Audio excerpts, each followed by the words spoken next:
Acredito que os vídeos com dicas de estudos que eu tenho feito aqui no canal ajudem em diversos aspectos. Mas claro, especialmente quando você precisa ter bom desempenho nos estudos, seja para passar em provas importantes ou para repensar em geral as formas de aprender. Nesse sentido é que se insere o vídeo de hoje. Falarei como se testar e como aprender melhor. Mas não só falarei, como eu mostrarei algumas técnicas que você pode usar. Então fique até o final e com certeza você vai encontrar alguma coisa útil que te sirva no processo de aprendizagem.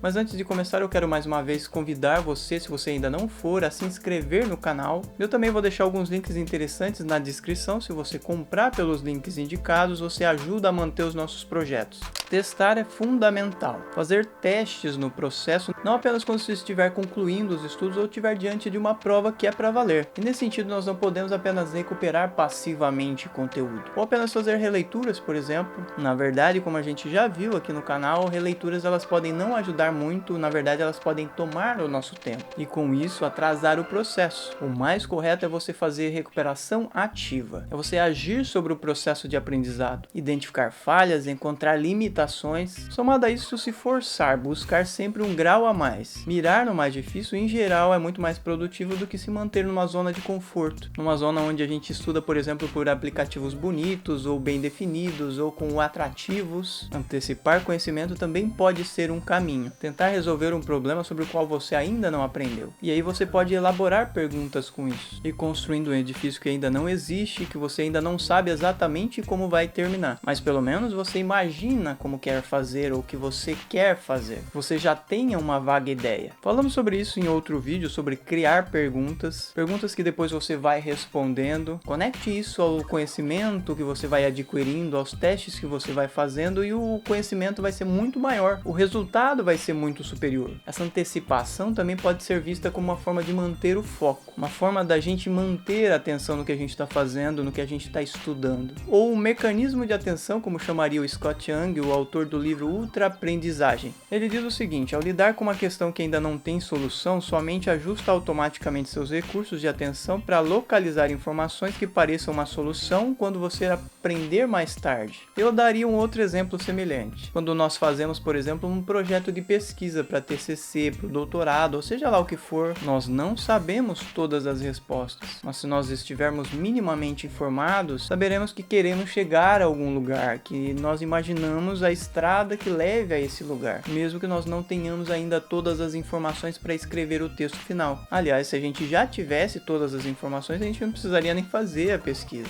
e muito menos ter um projeto. E no sentido de fazer teste, é para a gente ter alguma direção, ainda que haja imprevistos, percalços no caminho, e ter esses testes ou esses projetos do que você vai fazer, elaborando esses projetos, repensando eles, você chega mais longe. Mas a gente também precisa identificar se a dificuldade nesse caso não é uma impossibilidade. Se não é o caso da gente ler mais, da gente ter aula sobre esse assunto, se não é o caso da gente se informar mais antes. Uma outra coisa que a gente pode pensar é o seguinte: a gente pode se fazer uma pergunta, testar logo em seguida ou dar uma pequena pausa. Por exemplo, quando a gente termina um tópico, a gente deve testar naquele momento ou a gente espera um pouco? Qual que é o tempo correto para isso? E a resposta ela pode variar, mas a gente tem que pensar que a gente precisa dosar o tempo, a gente precisa criar um equilíbrio nesse momento. O que a gente não pode fazer é dar muito tempo depois que a gente estudou, porque daí a chance de esquecimento, de perder informações é muito maior. Mas voltemos à questão de se testar, de recuperar conhecimento. Testar é muito melhor do que fazer mapas mentais.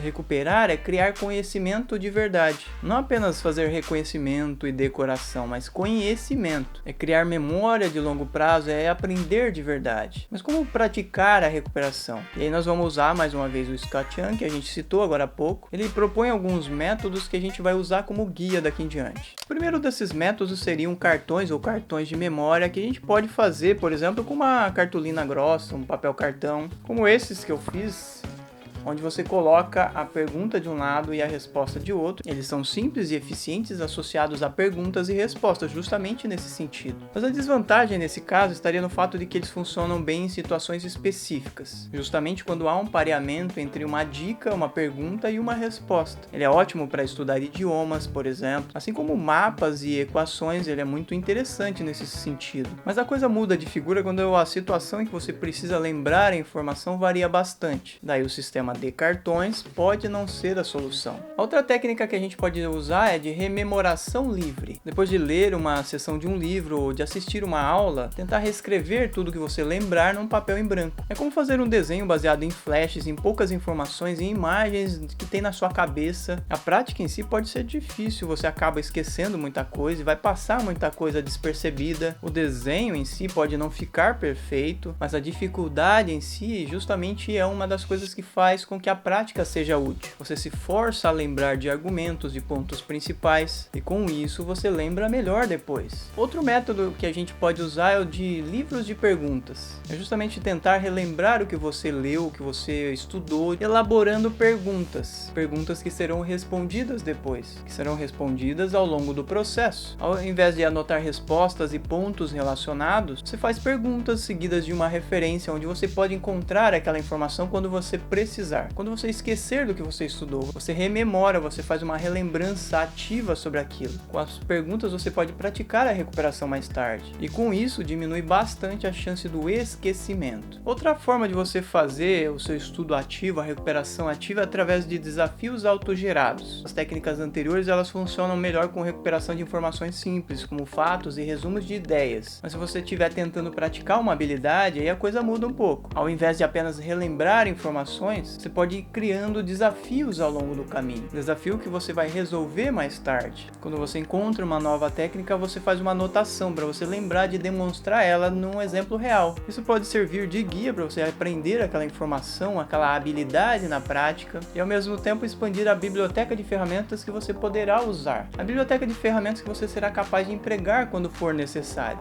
Outra ferramenta que você pode usar nesse caso é aprender com o livro fechado. Então você lê um livro, estou lá lendo um livro, e depois que eu terminei de ler, eu vou fazer uma recuperação daquela informação. Nós já falamos sobre isso aqui no canal, mas vale muito a pena lembrar, porque produz um resultado muito melhor. Mesmo os mapas mentais que a gente criar, a gente pode tornar eles muito mais eficientes se a gente usar essa técnica de criar eles com o livro fechado. Você não usar uma fonte diretamente, você ir criando uma imagem a partir do que está na sua cabeça, e evidentemente quando for necessário, você usa uma referência. E para você ter melhor resultado, seja na prática direta de estudos ou na repetição, quando você estuda repetindo algo, você tenta reproduzir aquela informação com o livro fechado, reduzindo a possibilidade de busca daquela informação. E aí o Scott Young diz mais uma vez o seguinte: assim, ao evitar a busca, a informação torna-se conhecimento armazenado dentro da mente em vez de dentro de um livro de referências. Enfim, eu acho que está ficando claro que agir ativamente sobre o seu conhecimento dará muito mais resultado. Não em termos de registros de memória curta, em termos do uso limitado que leva ao esquecimento, mas em termos de criar um conhecimento de verdade.